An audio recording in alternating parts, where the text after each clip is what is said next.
to my vlog. Nandito po tayo sa Baga, Manila. Ito po, pre-taste. Kaya pumunta na po kayo dito sa Honey Kebab. May mga pre-taste po tayo. At maraming mga pagpipilian po, mga idol. Let's go!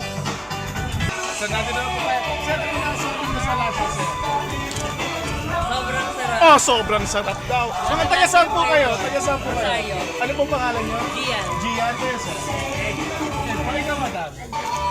Wow! Ano, kita mo? Ang Baga, Manila, hindi na pang family, mga pang-popon-popon. Kaya, let's go! Tayo sa Piami Sisling, yan.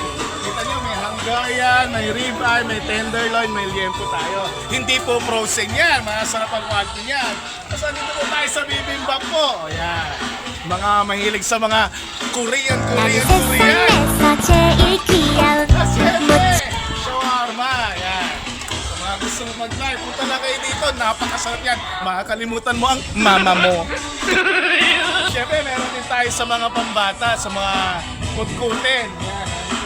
Yan, Satis fries, yan. May tornado fries, may cheesy fries, may cheesy beef fries, may double cheese at may twister fries. Ayan sila, namimili na. At sino tayo? Sa mga mahilig uminom, pampulutan, sino tayo? Ayan, may sisig din po. Oh, sisig chong. Yan. May sisig at nagsaserve natin sobra. Kita nyo naman kung gaano kalinis yan. Oh. At dito tayo sa Kuya Tantuni. Imported ducks. Oh my God! Oh.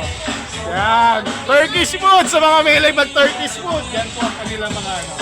So tara, let's go!